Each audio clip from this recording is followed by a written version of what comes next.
All right, I should be live. We're going to start at 10 after 4 like always, so I'm up 40 seconds early. So we'll get started in 40 seconds.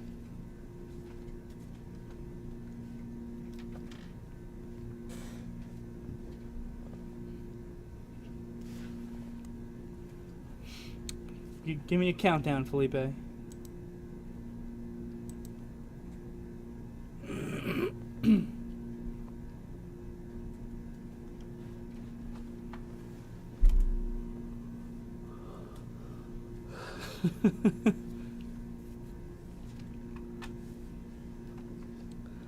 Three, two, one, boom. I am an associated member of T3 Trading Group. All trades placed by Derrick are placed through T3 Trading Group. You should carefully consider whether trading is suitable for you in light of your own financial condition. Position disclosure. Same here. I had a couple day trades today that I kind of wanted to keep. They were looking good, but this market did not close well, so they ended up being day trades. All right, let's. Ooh, look at that SPY 5-minute chart close. Bruh, gross. Let's start with our big picture, though, and work the way down to the small picture. So, SPY's close down 0.8%. Qs down 0.84%. IWM down 0.65%. So, small amount of relative strength. All right, let's talk about this market. I don't like this price action today. I really don't. And we opened up so well today too. Let's go back to our 5-minute chart here real quick, and let's actually start with the pre-market. I was pretty happy with myself this morning. Not only did I day trade the open really well today, but I even started at pre-market. I was buying some stocks and shorting some VXX at about 8 a.m. or so here. When the market dipped back to near pre-market lows. I knew 436 was a key area for it. And into the close in this last hour, we traded higher. We had a 5-minute pre-market bull flag. We traded higher. By the time the market was opening, we were opening down very, very small. And that was after we initially were set to have a large gap down. Then this opening price action was fantastic on top of it. So we traded back. And I actually thought that made for a little bit of a trickier open.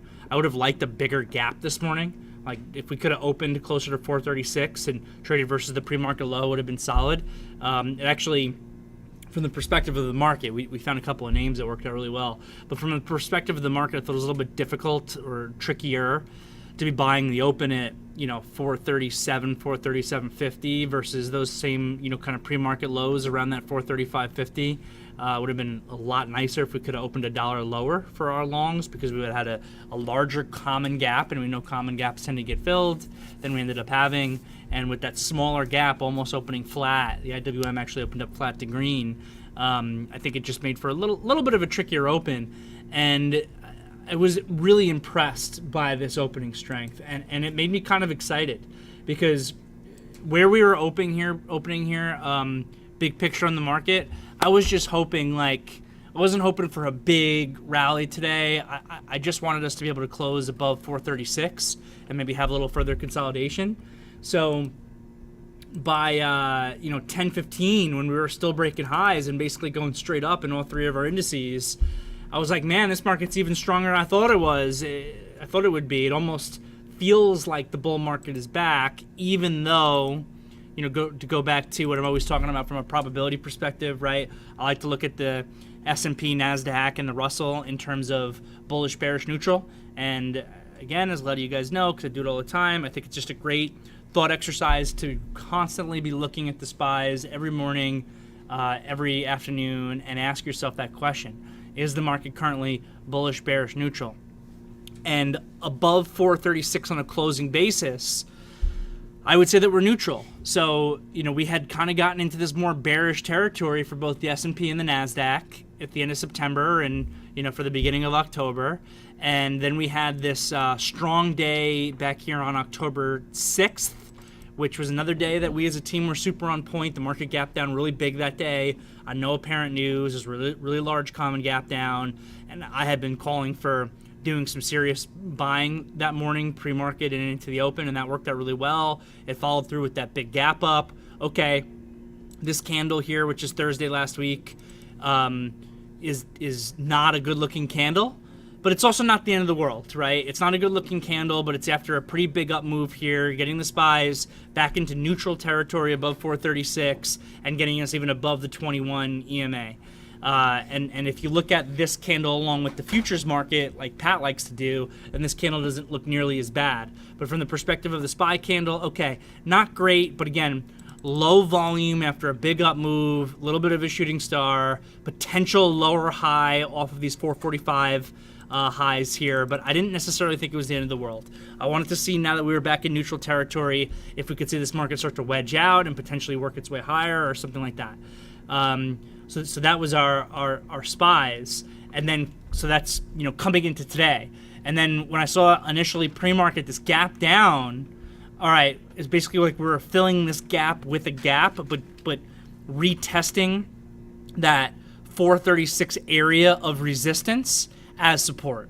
So a gap down into what I'm expecting as support had me excited again pre-market to do that buying, but by the time we opened, I felt that that buying versus those lows was a little bit more difficult. Yet by 10:15, I was like, oh my god, this almost feels like the bull market's back. And then, okay, fine, midday we get some wishy-washy price action, nothing unusual about that, and then we fell off a cliff. This initial sell-off I wasn't too worried about. Even here, when we broke opening lows, I was like, oh, that's not good. Because even if we closed here at 437, okay, fine, we're still above 436. It gives us that neutral candle, but it's showing us no, follow through to the upside on our daily candle. And then to make matters even worse, the sell-off in the close is disgusting. We lost the 436. We lost the pre-market low. We closed at lows. We closed below 436. And now this is potentially setting us up for this to actually be a lower high in this short-term, medium-term downtrend that the market has found itself in basically since the highs here in the beginning of September. So this is not a good close, and again, it brings us back into bearish territory, I think, for the S&P, and it means that you got to be very cautious on your longs, very cautious on your long swings. We'll talk about individual stocks in a second because I had some good trades today, some stuff I was kind of thinking I could keep overnight, and then didn't do it. NASDAQ here, same thing. NASDAQ we know has been basically relatively weak to the Russell since mid-August, and also had a great looking snapback, got back into what I would call neutral territory above the space between 360 and 362.50 has been the resistance zone for the Qs that I was talking about. Okay, we broke back above, and we're right back below, and also just not a good-looking candle here, and a relatively weak index. So both the S&P and the NASDAQ, I really think technically they're just not looking good after today's close. And the IWM is still in the same range that it's been in all year. There's really no update here on the IWM to speak of, except for the fact that it's been relatively strong because of interest rates since mid-August, and we want to continue to obviously pay attention to this TLT. Supposedly, it seems like news-wise, a little bit of a double whammy that rolled this market over. Some kind of negative headlines coming out of China on more regulatory stuff, and then at the same time, there was some language coming out on expectations that the interest rates, that the bond market was going to be down a lot when it opens again, because it's closed today for Columbus Day, and interest rates were going to be up a lot. I don't really understand why it's not reflected in the TLT. I know that the bond market's closed, but I would think that even with the TLT trading, if there's expectations that interest rates are going to open up a lot, that this TLT would be trading a lot lower than it was, which we're really not seeing. But again, it's like I said in the morning meeting, it's not just the change in interest rates that we need to pay attention to, it's the rate of change in interest rates. and this rate of change accelerating again to the downside and moving quickly, that seems to have a more destabilizing effect on the market than anything else. And especially when it's interest rates that are moving higher, it's the NASDAQ that shows relative weakness, and the Russell, value, energy, financials, those are the sectors that we want to pay attention to for relative strength, which we did highlight this morning. I mentioned that I thought the XLE was now too extended to be able to buy this morning. It gave us a couple of good opportunities to get involved here on October 1st, and another good opportunity to get involved on October 6th. Today, after 3 big up days in a row, plus a big gap up this morning, not the day to buy XLE. So we want this to back and fill a little bit and to reset up. It's still pretty extended from the space between the 8 and 21 EMA. XLF I mentioned as well, and obviously the XLF is relatively strong, but it doesn't really matter how relatively strong the XLF can be, because when the whole market sells off, then this is going to end up getting hit as well. So XLF finished down over a percentage point on the day, but really just pulled back to the 8 EMA. So there's no alarm bells here for me yet in the financials, but there's definitely a situation that we want to continue to monitor. Really, today's a false breakout in the XLF, and I don't like false breakouts, because they can lead to lower price action. But this chart's by no means broken. Like I said, it's just a pullback to the 8 EMA. As far as individual names go, I think it was a really good day for the team today. First I shorted VXX pre-market at like 25.30 something. That trade worked out pretty well for me. I never got too heavy, but I was able to make a few bucks in it. And then as far as call-outs today, SOFI is definitely the trade of the day today. SOFI got a big upgrade this morning to $25. It's the second one that it's had.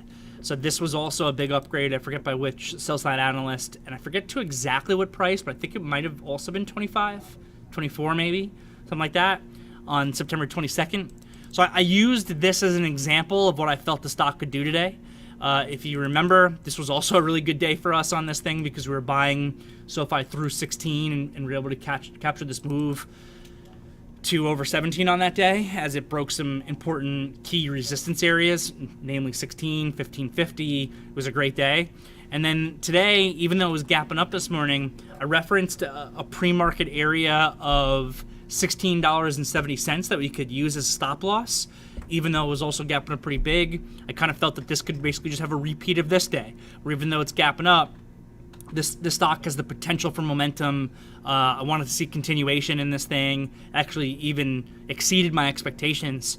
I was thinking I would be pretty pumped if I could get a move to 18. Actually went to as high as 1850. Big picture. I've said this in the past. I got a price target of 23 to 25 that I've been working towards with SOFI on my swing trade. But it gave a great opportunity to add to it for people who are already in it, and it gave a great opportunity for traders to get in it who aren't. And in real time, when this thing pulled back to $16.88, I called out a buy here versus $16.70. I was like, guys, I'm a little bit concerned about the extension with the gap up, but you can get in here for less than 20 cents worth of risk. So, really like this buy versus $16.70, kind of that pre-market low in SOFI. The volume was great, and then once it cleared this high again, and that was really your confirmation. It cleared this high, the volume stayed strong, and then it just turned into a beautiful intraday uptrend. Even when the market got weak and the market rolled over, financials got weak, financials rolled over, tech was weak, tech rolled over. SOFI stuck with it, kept with it all day, closed really well. So without a doubt, this was my best name of the day by far. I made pretty good money with it, and I do think that this was the trade of the day. But it wasn't the only one. We had, I think, several good call-outs today. Another one that was on the radar from the morning meeting that I did not get involved, but gave a great initial move, was CLF. We spoke about this CLF being long versus 21.10, kind of yesterday's high. And this is another one that just gave that perfect opening momentum move on volume into a daily gap here, that it filled that gap and kind of cleared this $21 resistance that it's put in since this big gap down. I know the last time it was down here at this $20 zone. Really the space, 19 to 20 has been big support for it. This was its earnings report, I believe, back here or maybe this was the earnings report actually. One of these two down moves here to 19 was kind of the earnings report. I remember thinking that earnings report was pretty stellar, and the market didn't initially love it, but then it traded higher. Material names have also been relatively strong along with energy names. So definitely like this one as a trade today, even though I didn't get involved in it, just had too much on my plate.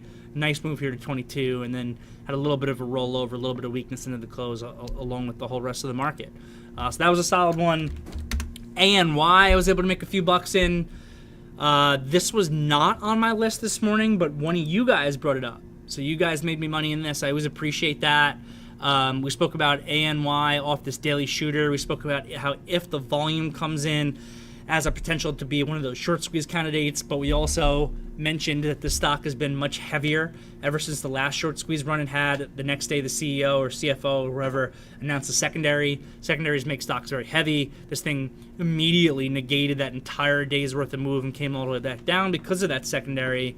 So I mentioned maybe with that increased flow with the secondary, this thing's heavier. It's been struggling to go, but if the volume comes in with this thing perking back up 2 inside days in a row, ANY could be a good one. I made some money in this one, but I trailed it too tight. And I trailed it tight for a reason, and unfortunately I trailed the wrong one too tight. You know, some of my other names I could have trailed a little bit tighter than this one.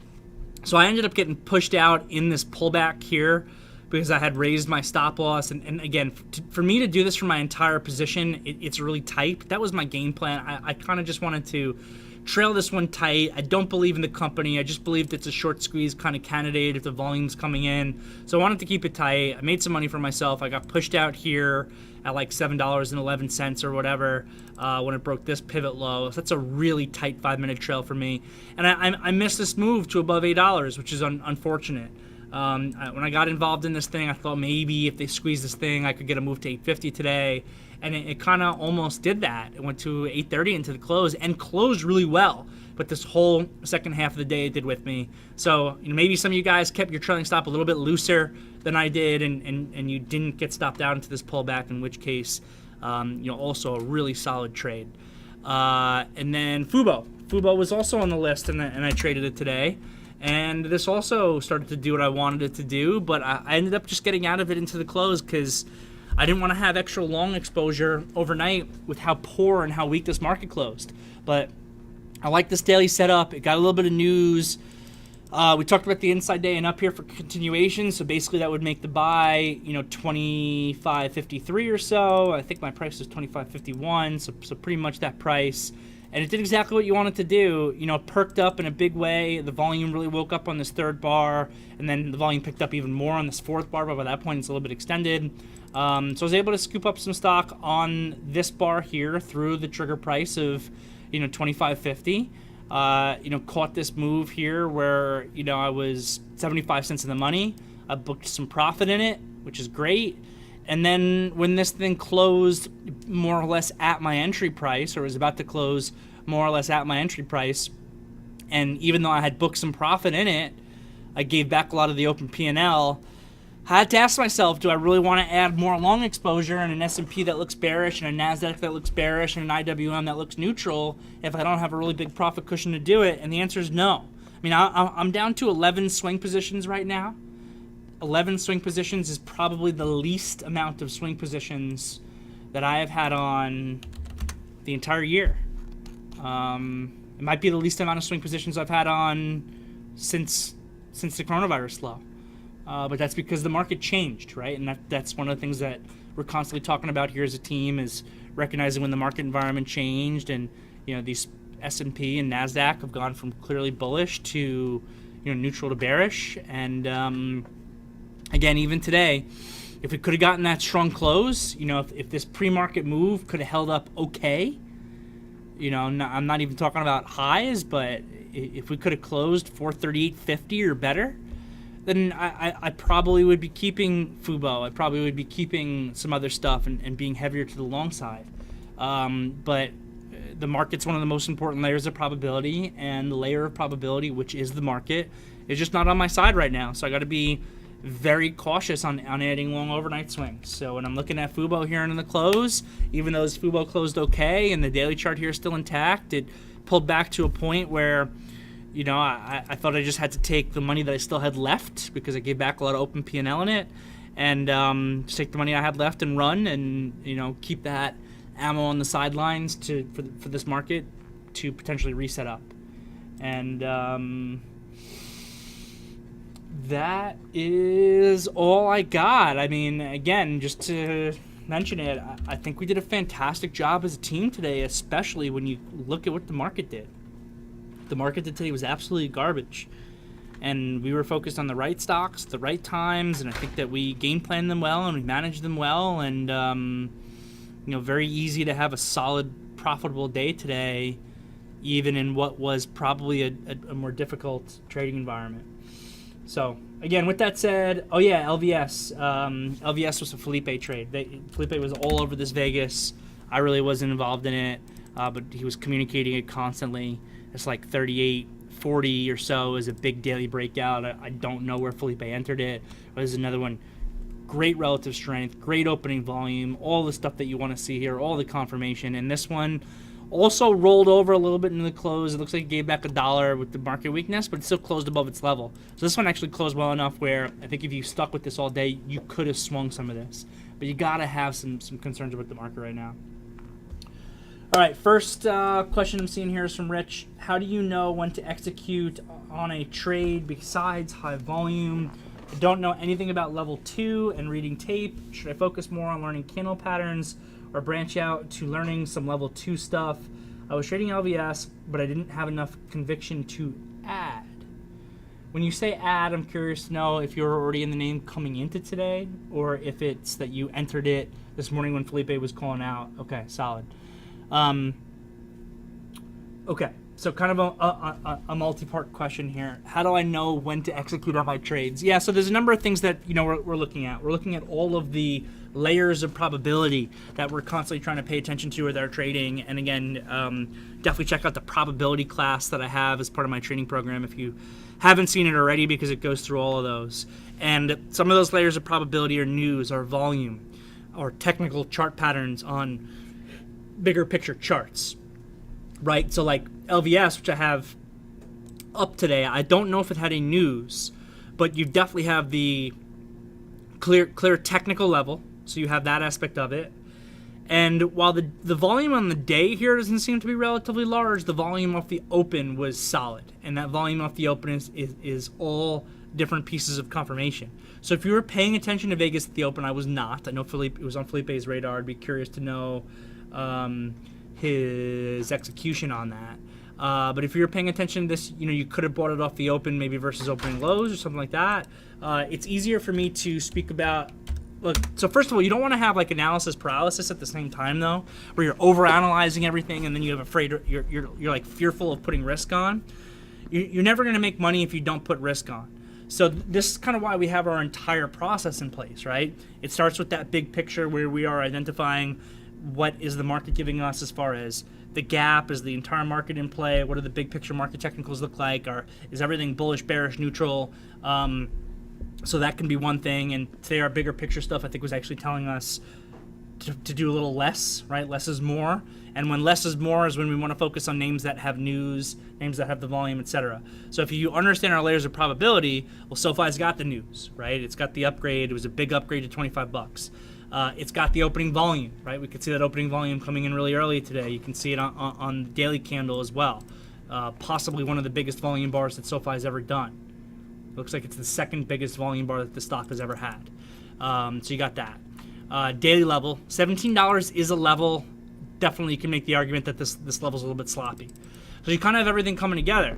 So when you're seeing everything come together, that's when you got to know to be able to execute to kind of put your risk on. In regards to your question about the level 2, so I also do have a class in my training program on tape reading that you can check out. It's like an intro to tape reading class. My history as a trader, when I got started, tape reading was a lot more important than it is today. So I actually have a pretty strong background in reading tape, reading the level 2 in conjunction with the tape. And I'd like to think that I'm pretty good at it.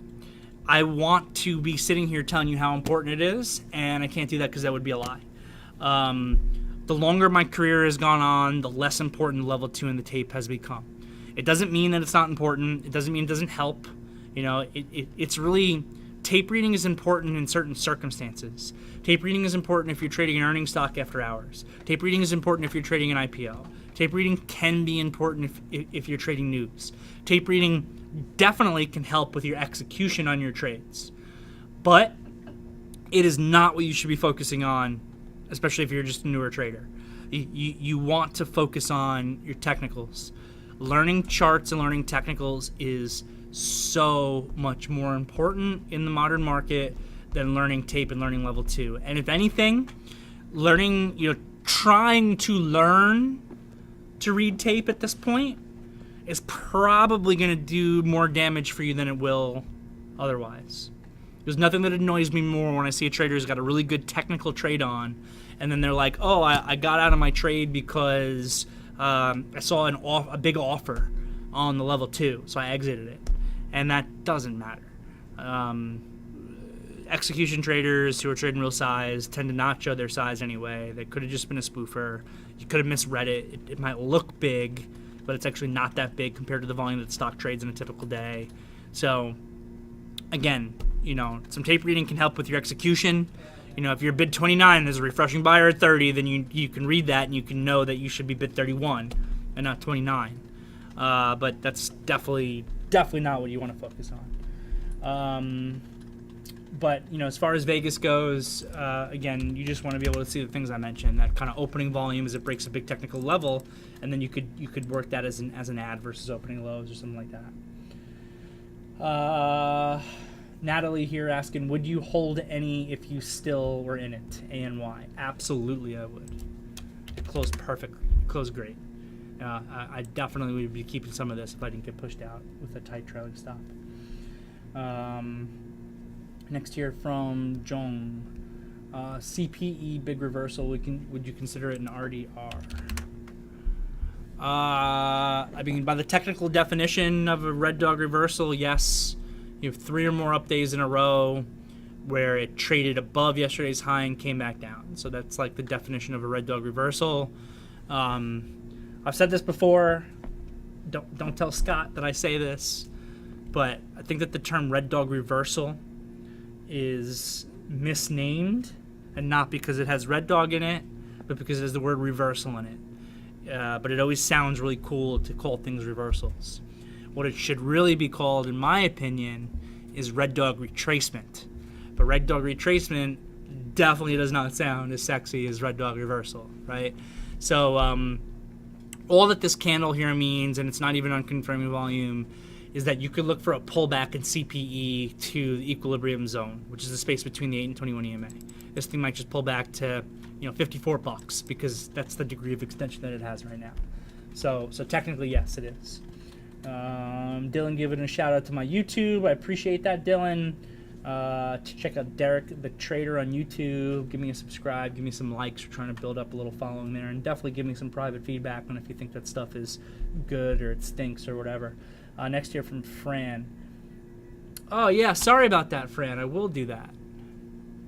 I did that on another meeting recently as well. I got to remember when I'm broadcasting onto YouTube that if I do a full screen on this screen, it actually cuts out the symbol and it cuts out the dollar sign. So that should fix it. I got to remember doing that going forward. Thank you for that, Fran. Next from Sahil.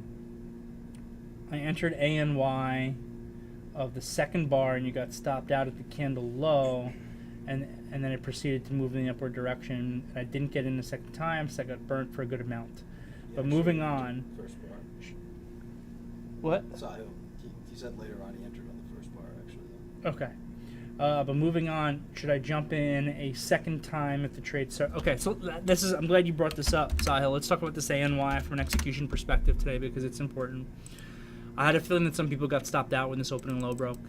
I was not using the first bar's low as my stop loss, and I'll tell you why. And I think a lot of you guys already know the answer to this. The ADMA didn't catch up yet. When the ADMA, said this so many times, and it still rings very true. When the ADMA on whatever your execution time frame is has not caught up to your stop loss, meaning your stop loss is above the ADMA, it is above equilibrium, you have a significantly higher probability of getting shaken out of a trade that works than if your stop loss is below the ADMA. So I abhor, I really hate, even though I almost never do it. I will do it once in a while if it's a real pure momentum trade. Like with SOFI today, that initial stop loss was also above the ADMA, and I hate doing that. I'm sure I even made a warning about it when I was talking about buying SOFI at 1688. When your stop loss is above the ADMA on your execution time frame, you have a much higher probability of getting pushed out of a trade that's going to work. So I didn't buy a great price in this thing. I bought $7.05 on the first bar of the day with some size. Did not love my price. And I had a game plan to be able to add against me versus my initial out. My initial out was yesterday's high. Why yesterday's high? Because it's an inside day on the daily chart, right? Inside day on the daily chart. 2 inside days in a row. But yesterday's high was going to be, so $6.76 was going to be my initial out on the trade, which basically right away the ADMA was above that. I wanted, especially because my price sucked, I wanted my stop loss to be the opening low and take an extra 10 cents of risk off, $6.85. Was not able to do that though because I know this ADMA rule where I have a much higher probability of getting shaken out. And I was also super concerned, by the way, when this thing was breaking lows, because really it's a momentum name. So even though the ADMA hadn't caught up, this thing shouldn't really be breaking lows. But if you were watching it, it was actually like one big downtick. It looked like almost like one seller crossed the market, and that caused it to break that opening low, trigger those stops, and immediately it came back up. So for me, instead of getting stopped out there, I actually added a lot of stock. I bought $6.86 and I bought $6.88. And I think I more than doubled my position size on it. And then it started to go. And I dumped a lot really quickly also, right away into this uptick. Like I sold some of my average down in front of $7 because I was very concerned about how the opening low broke. So I dumped some stock really quick. And I definitely had my risk covered then. By the time it was getting back above 7, I was like getting my risk covered. And then I also decided to trail it possibly too tight. But that's basically it, Sahil. If the ADMA has not caught up to your stop loss, it means that you are relying purely on momentum to pay you. And while I don't mind momentum paying me, I really don't care what pays me as long as I'm getting paid. I don't like getting shaken out of trades. I don't think anyone likes getting shaken out of trades. So another thing that you guys have heard me say is when choosing stop losses, I've learned now some years ago that I really want to choose the stop loss where I know my idea was wrong. And I don't really know that my idea is wrong if that ADMA hasn't caught up to lows yet. So that's basically my thought process on it.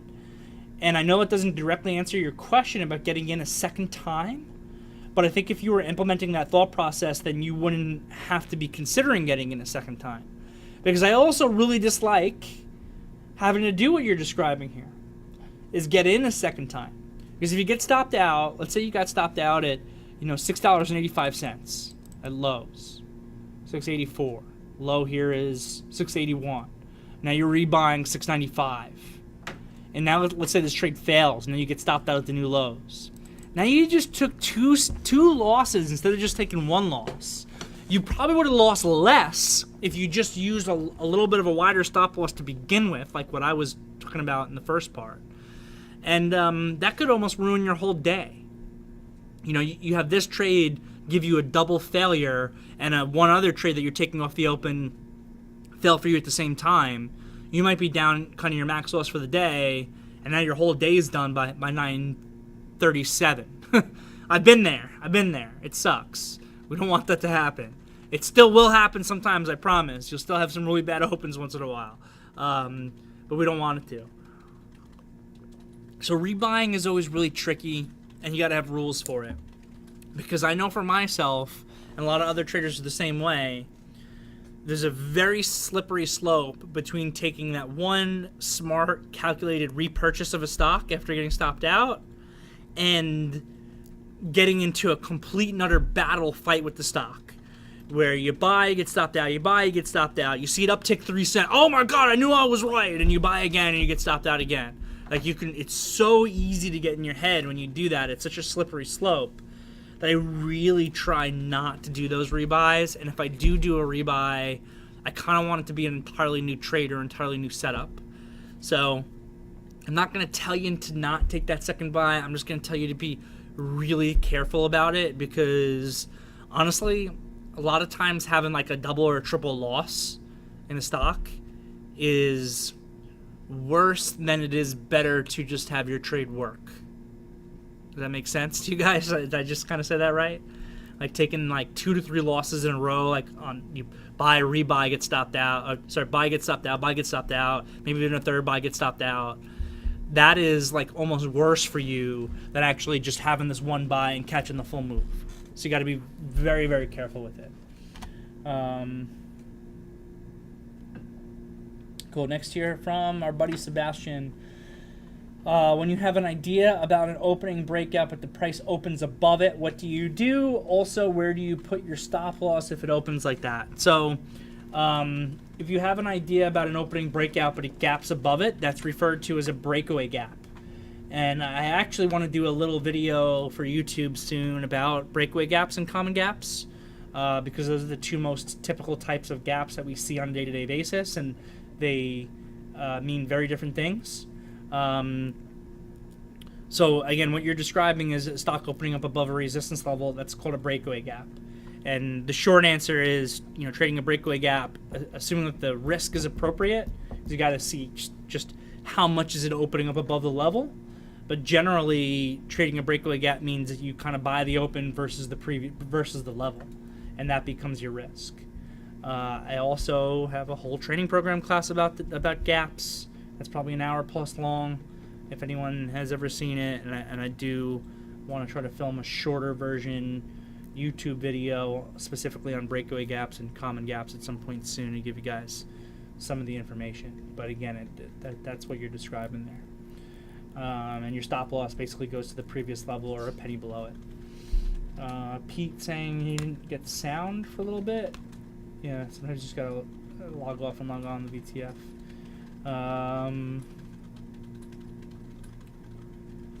Natalie wants to know my thoughts on if she's short-lived.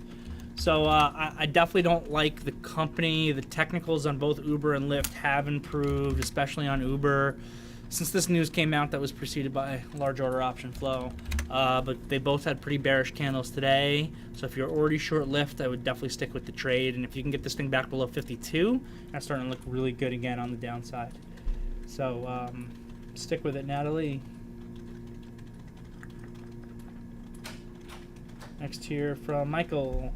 Do you think the 8 SMA would have performed better than an EMA on the open?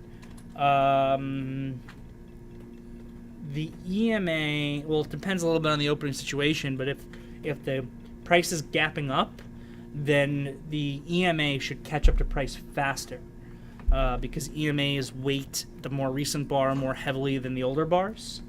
So because of that, I actually prefer to have the EMA, because it's going to have everything catch up faster on those smaller time frame pictures. So again, because it weights the more recent bars more heavily than the further back bars. So I don't think so, Michael. I think it's the opposite, actually. We definitely want to avoid revenge trading, Sahel. We definitely want to avoid revenge trading. I've been there too many times. And again, for me, I've learned the best way for me to avoid revenge trading is to use what I consider to be the right stop for the idea from the get-go, as opposed to the tighter stops. Mark, I missed the other trades you mentioned. I entered LVS, trying to be cautious and not overtrade the open. In this case, it would have been banks across the board. Should I limit to maybe 2 open trades? Yeah, Mark. I mean, that's definitely one that you got to assess for yourself based on what you're comfortable with and your experience level at this point. When I was a newer trader, I know I've said this in the past as well. When I was a newer trader, I did not allow myself to be in more than 3 trades at a time, because once I found myself to be in more than 3 trades at a time, it's when I got sloppier and I couldn't kind of keep it all together, and I would start making mistakes. Now, over a decade later, it's no problem for me to be in 25 positions at a time and still be able to manage them all properly. So definitely a personal question. You want to assess yourself and assess your own comfort level for your trading and kind of where things are at. Natalie, thoughts on being short Qs and SPYs? Would you hold overnight? Yeah, especially if you've got longs on. Especially if you have longs on, I think if you're short the SPYs and the Qs today, it's a little bit of a hedge, and you kept that overnight.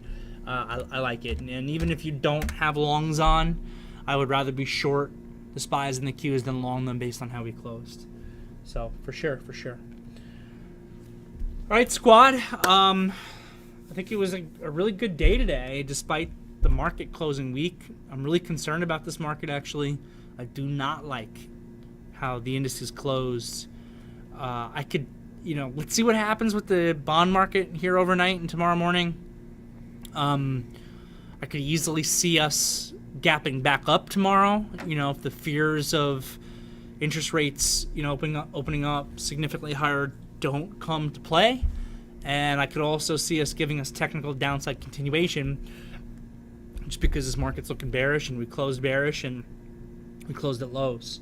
So we'll see how it goes. TLT is, what I'm constantly looking at. And again, that's one of the things I was saying. Like, if the market sold off today because of fears of interest rates opening up higher on Columbus Day, wouldn't this TLT actually be trading a lot lower than it did today? And I don't actually know the answer to that. That's what my assumption would be. TLT is actually pretty extended to the downside now I look at it on the, like a small time frame on the daily chart.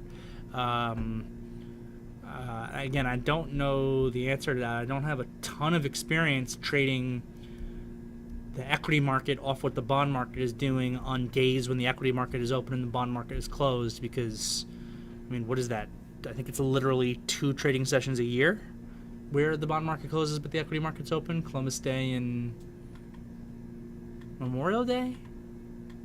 Is the equity market closed on Memorial Day? I can't remember. I think it's open. I think that's the other day where the equity market's open and the bond market's closed. Brent here, just a quick question about holding 25 positions for you now. What's the hardest situation to manage those 25 you really have to watch out for? The biggest thing, the more positions you have open, the more your worst case scenario can be worse. Veterans Day, says Pat, not Memorial Day. It was something like that.